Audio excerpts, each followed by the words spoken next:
নমস্কার বন্ধুরা, রান্না বান্না বাই অর্পিতায় সকলকে স্বাগত জানাই। আজ আমি এসে গেছি মিষ্টি দইয়ের রেসিপি নিয়ে। টিপস সহ আজকে আমি এই দইয়ের রেসিপি আপনাদের সাথে শেয়ার করব।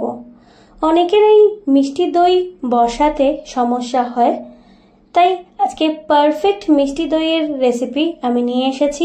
কিভাবে মিষ্টি দই বানালে সঠিকভাবে তৈরি হয় সেটাই দেখাবো। চলুন দেখে নিই আজকের রেসিপিটি। প্রথমে আমি এর জন্য 100 গ্রাম টক দই নিয়ে নিয়েছি। টক দইটা একটা ছাঁকনির মধ্যে দিয়ে দিলাম জলটা ঝরিয়ে নেওয়ার জন্য। এবার আমি একটা বড় পাত্রের মধ্যে 1 লিটার ফুল ক্রিম দুধ নিয়ে নিচ্ছি জাল দেওয়ার জন্য। টক দইয়ের জল ঝরিয়ে নিচ্ছি কারণ যাতে মিষ্টি দইটা বেশি টক না হয় সেজন্যই। দুধটা গরম হতে দিয়েছি। এরকম একটা হাতের সাহায্যে দুধটাকে আমরা নাড়তে থাকবো। এবার দুধ গরম হয়ে যাওয়ার পর এখানে 3 থেকে 4 হাতা দুধ আমি সরিয়ে রাখছি। দুধটা মাঝে মাঝে নেড়ে দিতে হবে যাতে দুধ নিচে না ধরে যায়। অন্যদিকে আমি একটা কড়াই নিয়ে নিয়েছি। এবার আমি এর মধ্যে দিয়ে দিচ্ছি 50 গ্রাম চিনি। মিষ্টি দইয়ের লাল রং আসার জন্যই চিনিটাকে আমি এখানে ক্যারামেল হতে দেব। হাতের সাহায্যে আমি চিনিটাকে এভাবে ছড়িয়ে নিয়েছি যাতে চিনি তাড়াতাড়ি গলে যায়। চিনি গলতে আরম্ভ করেছে। এরকম একটা স্প্যাটুলার মাধ্যমে আমি এটাকে ভালো করে নেড়ে চেড়ে নিচ্ছি।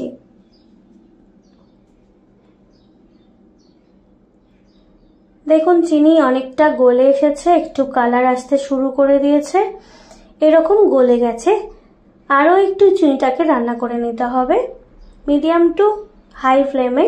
দেখবেন চিনিটা যাতে না পুড়ে যায়। দেখুন গোল্ডেন ব্রাউন কালার এসে গেছে। খুব বেশি লাল কালার করবেন না, তাতে কি হবে চিনিটা তেতো হয়ে যাবে, দইটা ভালোভাবে হবে না। এই অবস্থায় আমি দিয়ে দিচ্ছি দুধটা, যে দুধটা তুলে রেখেছিলাম। অবশ্যই এখানে গ্যাসটা বন্ধ করে নিতে হবে, না হলে দুধটা কেটে যাওয়ার সম্ভাবনা থাকে। দেখুন প্রথমে দুধটা অনেকটা ফুলে এসেছে। এবার নাড়তে থাকলে দুধটা কমে যাবে। প্রথমে চিনিটা একটু আটকে যাবে কড়াইতে, তারপর আস্তে আস্তে নাড়তে থাকলে ঠিক হয়ে যাবে। এবার গ্যাসের ফ্লেমটা অন করে দিয়ে আমি চিনিটাকে রান্না করে নিচ্ছি। দেখুন অনেকটা ঘন হয়ে এসেছে। এই সময় আবার গ্যাসের ফ্লেমটা বন্ধ করে দেব।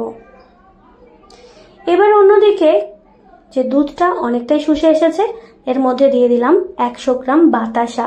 আপনারা চাইলে এখানে চিনিও ব্যবহার করতে পারেন 100 গ্রাম বা তার থেকে একটু অল্প, যেরকম আপনারা মিষ্টি পছন্দ করবেন সেরকম। বাতাসা দিয়েছি কারণ দইয়ের কালারটা ভালো আসার জন্য। দেখুন বাতাসা দেওয়ার ফলে কালারটা অনেকটা লালচে ভাব এসেছে। দুধটা ঘন করে নেব। 1 লিটার দুধকে 500 গ্রাম করবো না, ওই 700 গ্রাম 800 গ্রাম করলেই হবে। এবার দেখুন ক্যারামেল করা চিনি আর দুধটা আমি এর মধ্যে দিয়ে দিলাম। ভালো করে মিশিয়ে নিতে হবে। হাতের সাহায্যে খুব ভালোভাবে মিশিয়ে নেব। দেখুন কালারটা এখনই অনেকটা সুন্দর এসে গেছে। মিষ্টি দইয়ের কালার একেবারে এসে গেছে। খুব ভালো করে নেড়ে চেড়ে আর একটু দুধটা আমি ফুটিয়ে নেব। এবার জল ঝরিয়ে রাখা দইটা আমি একটা পাত্রের মধ্যে নিয়ে নেব। দেখুন দইয়ের জল ঝরে গেছে। জলটা ঝরিয়ে নিয়েছি এই কারণেই যাতে দুধটা মানে দইটা বেশি না টক হয়। আপনারা এটা মিষ্টি দইও ব্যবহার করতে পারেন এই দইয়ের স্বাদটার জন্য। আমি এখানে টক দই ব্যবহার করেছি। দেখুন একটা হ্যান্ড হুইস্কের মাধ্যমে আমি এটা ভালো করে ফেটিয়ে নিচ্ছি যাতে লাম্প না থাকে। এবার আমি একটা মাটির ভাঁড় নিয়ে নিচ্ছি। এই ভাঁড়ের মধ্যে অল্প একটু দই খুব ভালোভাবে মাখিয়ে নিচ্ছি যাতে দইটা ভীষণ ভালোভাবে পড়ে। বাকি দইটা আমি এই দুধের মধ্যে দিয়ে দিচ্ছি। দুধটা মাথায় রাখতে হবে যাতে খুব গরম না থাকে, খুব ঠান্ডা না থাকে, যেন ঈষৎ উষ্ণ গরম থাকে, তবেই কিন্তু আপনার দই সঠিকভাবে তৈরি হবে। এবার একটা হ্যান্ড হুইস্কের মাধ্যমে খুব ভালো করে মিশিয়ে নিলাম, দেখতেই পেলেন। এবার এই মিশ্রণটাই ভাঁড়ের মধ্যে ঢেলে নিচ্ছি। ভাঁড়ের পরিবর্তে এখানে আপনারা কাঁচের বাটি বা স্টিলের বাটি ব্যবহার করতেই পারেন। এবার সেরামিকের একটা ছোট হাঁড়ির মধ্যেও আমি নিয়ে নিলাম, আর একটা ছোট্ট প্লাস্টিকের বাটির মধ্যেও আমি বাকি অংশটা নিয়ে নেব। মাটির পাত্র ব্যবহার করলে দইটা ভালো বসে, দইয়ের জলীয় অংশটা মাটির পাত্রটা টেনে নেয়, তাই জন্য দইটা ভীষণ ভালোভাবে বসে। 3টে পাত্রতেই দই ঢেলে নিয়েছি আমি। এবার আমি ভাঁড়টা কভার করে নিচ্ছি একটা বাটার পেপার দিয়ে। আপনার কাছে যদি বাটার পেপার না থাকে এমনি পেপার দিয়েও, গার্ডার দিয়ে এইভাবে আপনি ঢাকা দিয়ে দইটা বসাতে পারেন। ঢাকা দেয়া থাকলে দইটা ভালো বসে। এবার আমি একটা বাটি নিয়েছি বড়, এর মধ্যে একটা চাদর নিয়ে নিচ্ছি যাতে গরমে দইটা খুব ভালোভাবে বসে, কারণ টক দই তাড়াতাড়ি বসে যায়, মিষ্টি দই বসতে একটু সময় লাগে, প্রপার গরমটা লাগে, তো সেজন্য এরকম আমি চাদর নিয়ে নিয়েছি। এর মধ্যে হালকা করে দইয়ের বাটিটা রেখে দিয়েছি, ভালো করে মুড়িয়ে নিচ্ছি, নিয়ে 10-12 ঘন্টা আমি এটা রেখে দেব। পরের দিন সকালে দেখুন আমি দইটা দেখে নেব দইটা জমেছে কিনা।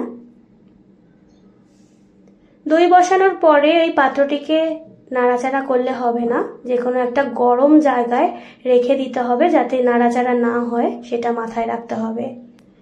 বাকি 2টো পাত্রও আমি বের করে নিয়েছি, সেম পদ্ধতিতেই আমি রেখেছিলাম। নাড়াচাড়া করলে কিন্তু দই ভালো পড়বে না, আর গরমটা ঠিকঠাকভাবে রাখতে হবে। দেখুন কাগজটা সরিয়ে দিয়েছি, দই একেবারে পারফেক্টভাবে বসে গেছে। দেখুন উপর করেও দেখাচ্ছি আপনাদের দই কতটা ভালো বসেছে। এবার আমি 1-1.5 ঘন্টার জন্য ফ্রিজে দই রেখে দেব। ফ্রিজে আপনারা দই বসাবেন না, নর্মাল গরম জায়গাতেই দই বসাবেন। দেখুন কত সুন্দর দই বসে গেছে, উল্টে দিলেও দই পড়ছে না। আজকের রেসিপি প্রায় শেষ। কেমন লাগলো জানাবেন আমাকে। ভালো লেগে থাকলে চ্যানেলটি সাবস্ক্রাইব করতে ভুলবেন না। পাশে থাকা বেল আইকনটি অবশ্যই ক্লিক করবেন যাতে নেক্সট নোটিফিকেশন আপনার কাছে খুব সহজেই পৌঁছে যায়। দেখুন এবার কেটে দেখাচ্ছি আপনাদের দইটা কতটা সুন্দরভাবে হয়েছে।